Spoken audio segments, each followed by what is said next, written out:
CS. It's phenomenological.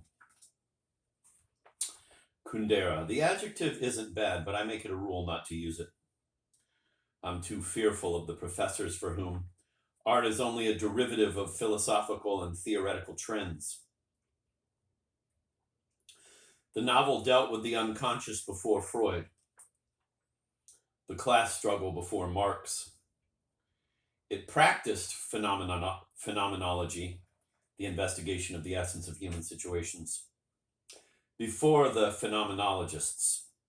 What superb phenomenological descriptions in Proust, who never even knew a phenomenologist. God, I hope they don't use that word much more.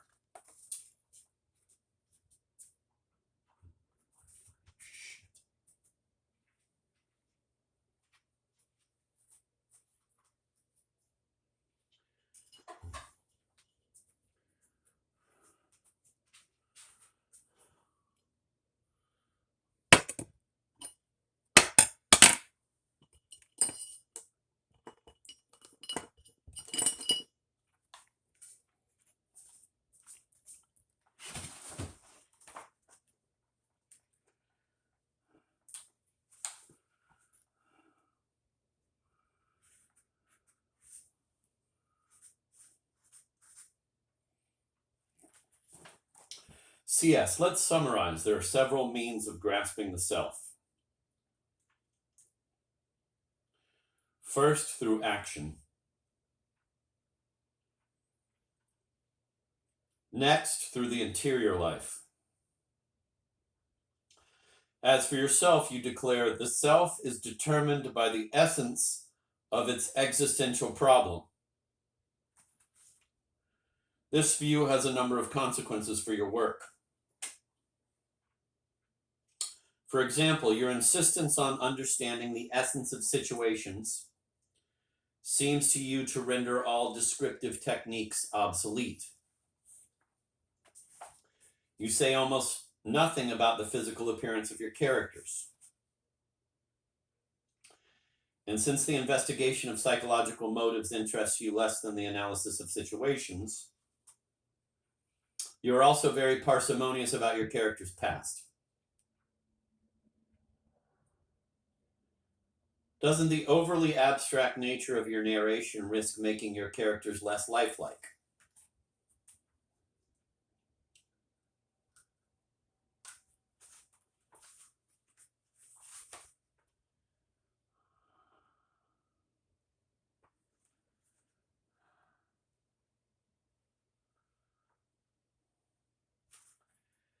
Kundera. Try asking that same question of Kafka and Musil. In fact, it was asked of Musil. Even some highly cultivated minds complained that he was not a true novelist. Walter Benjamin admired his intelligence, but not his art.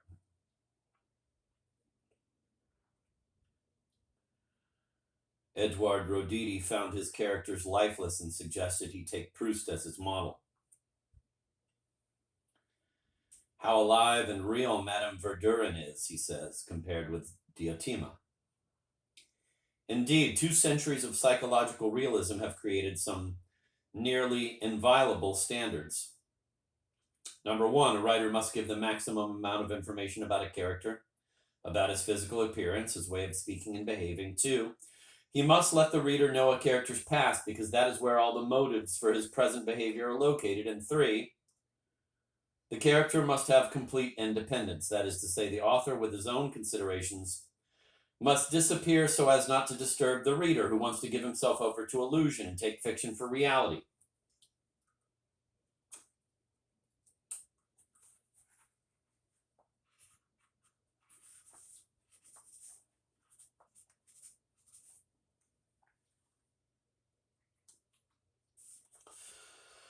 Now, Musil broke that old contract between the novel and the reader. And so did other writers along with him. What do we know about the physical appearance of Esh, Brock's greatest character? Nothing, except that he has big teeth. What do we know about Kay's childhood, or Schweik's? and neither Musil nor Brock nor Grombowicz felt the least discomfort at being present as a mind in his novels.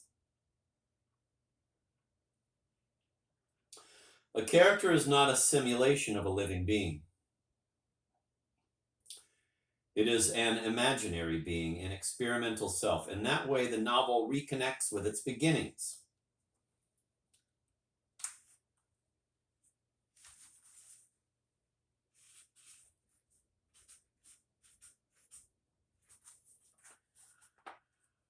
Don Quixote is practically unthinkable as a living being. And yet, in our memory, what character is more alive?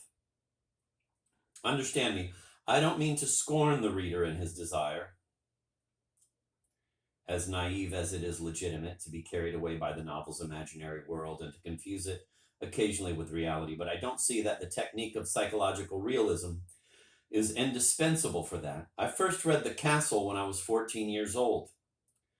At that same period, I admired an ice hockey player who lived near us. I imagined Kay as looking like him. I still see him that way today. What I mean is that the reader's imagination automatically completes the writer's. Is Tomas dark or fair? Was his father rich or poor? Choose for yourself.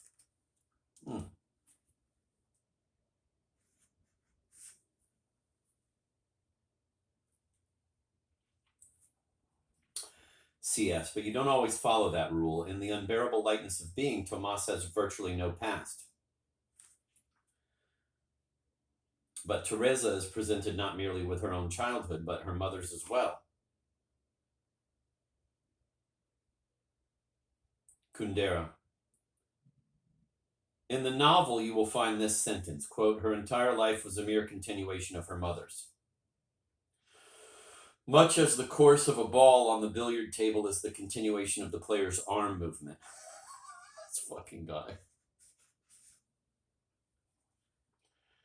If I talk about the mother, then it's not in order to set down data on Teresa, but because the mother is her main theme. Because Teresa is the, quote, continuation of her mother, end of quote, and suffers from it. We also know that she has small breasts with areolae that are, quote, very large, very dark circles around her nipples, as if they were, quote, painted by a primitivist of poor man's pornography, end of quote. That information is indispensable because her body is another of Teresa's main themes.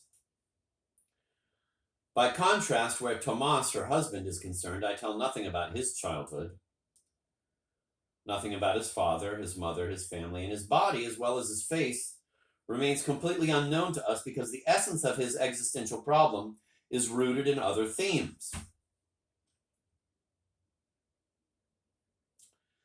That lack of information does not make him the less, quote, living, end of quote, because making a character alive means getting to the bottom of his existential problem,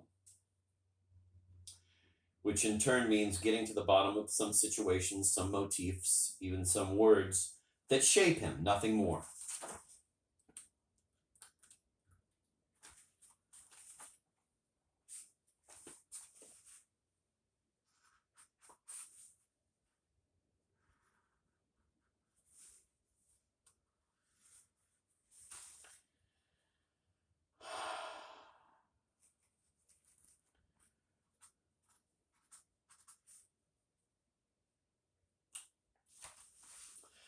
CS, your conception of the novel then could be defined as a poetic meditation on existence.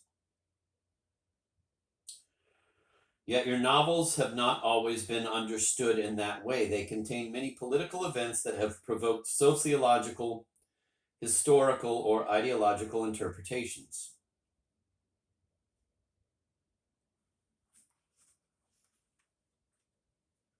How do you reconcile your interest in social history with your conviction that a novel examines primarily the enigma of existence? Kundera.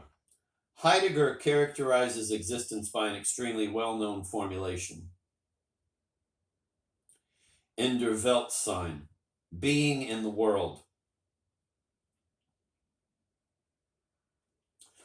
Man does not relate to the world as subject to object, as eye to painting, not even as actor to stage set. Man and the world are bound together like the snail and its shell. Fuck, that's good. The world is part of man.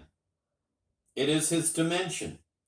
And as the world changes, existence in der Weltsein changes as well. Since Balzac, the world of our being has a historical nature, and characters' lives unfold in a realm of time marked by dates. The novel can never rid itself of that legacy from Balzac. Even Grombowick's, who invents fantastical, improbable stories, who violates all the rules of verisimilitude, cannot escape it. His novels take place in a time that has a date and is thoroughly historical. But two things should not be confused. There is, on the one hand, the novel that examines the historical dimension of human existence, and on the other, the novel that is the illustration of a historical situation, the description of a society at a given moment, a novelized historiography. You're familiar with all those novels about the French Revolution, about Marie Antoinette, or about the year 1914, about collectivization in the USSR, for or against it, or about the year 1984. All those are popularizations that translate non-novelistic knowledge into the language of the novel. Well, I'll never tire of repeating. The novel's sole raison d'etre is to say what only the novel can say.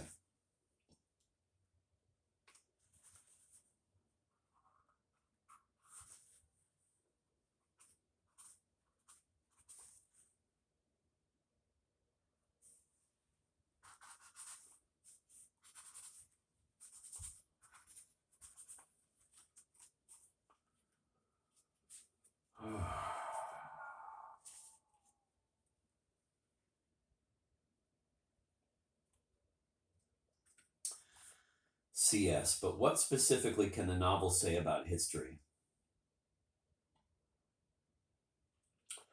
Or what is your way of treating history? Kundera. Here are some of my own principles. First, all historical circumstances I treat with the greatest economy. I behave toward history like the stage designer who constructs an abstract set out of the few items indispensable to the action.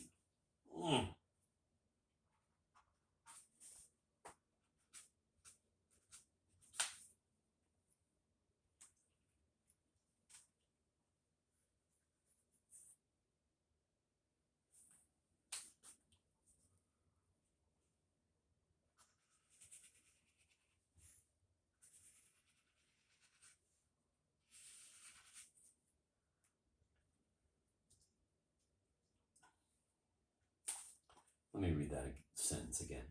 I behave toward history like the stage designer who constructs an abstract set out of the few items indispensable to the action.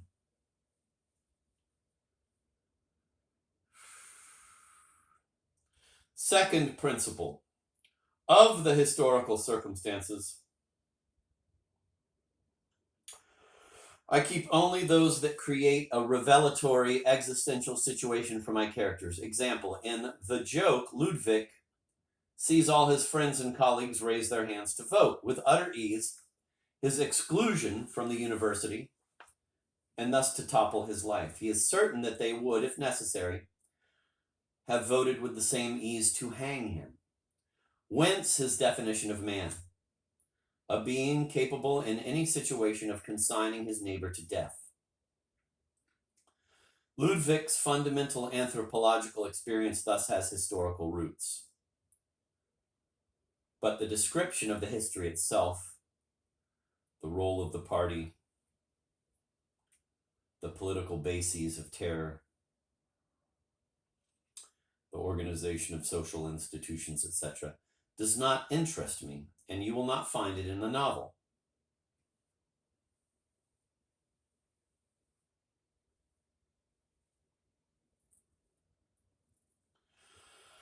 Third principle, historiography writes the history of society, not of man. That is why the historical events my novels talk about are often forgotten by historiography. Example, in the years that followed the 1968 Russian invasion of Czechoslovakia,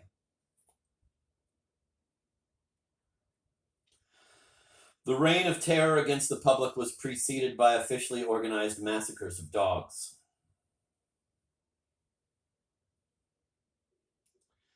An episode totally forgotten and without importance for a historian, for a political scientist, but of the utmost anthropological significance. By this one episode alone, I suggested the historical climate of the farewell party. Another example. At the crucial point of life as elsewhere, history intervenes in the form of an inelegant and shabby pair of undershorts.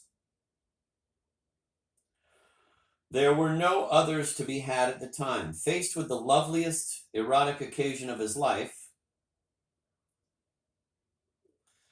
Jeremil, for fear of looking ridiculous in his shorts, dares not undress and takes flight instead. Inelegance. Another historical circumstance forgotten. And yet how important for the person obliged to live under a communist regime.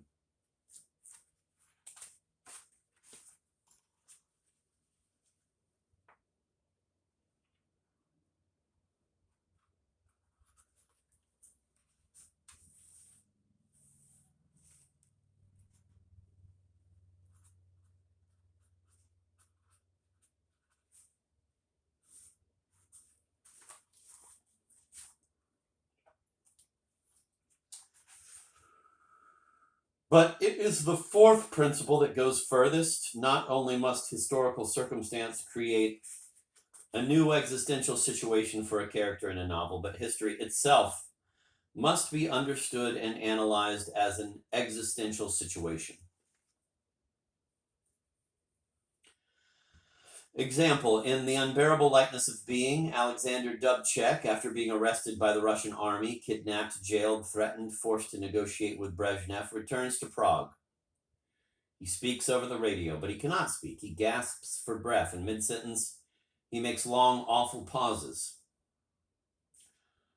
What this historical episode reveals for me, an episode, by the way, completely forgotten because 2 hours later the radio technicians were made to cut the painful pauses out of his speech, is weakness. Weakness as a very general category of existence. Quote, any man confronted with superior strength is weak, even if he has an athletic body like Dubček's, end of quote. Teresa cannot bear the spectacle of that weakness, which repels and humiliates her, and she chooses to immigrate.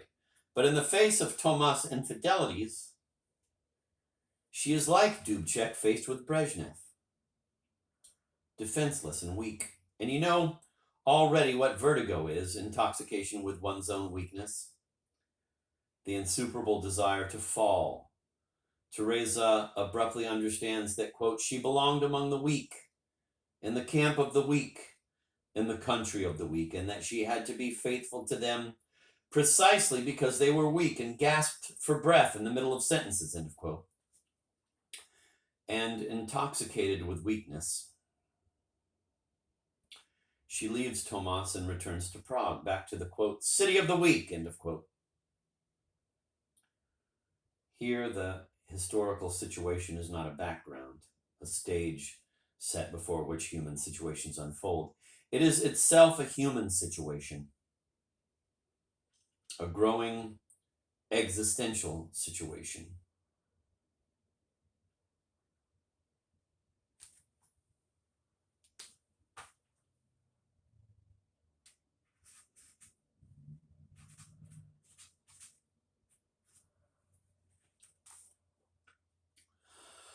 Similarly, the Prague Spring in the Book of Laughter and Forgetting is not described in its politico-historico-social aspect, but as a fundamental existential situation. Man, a generation of men, acts, makes a revolution, but his action slips out of his control, ceases to obey him. The revolution rages, kills, destroys.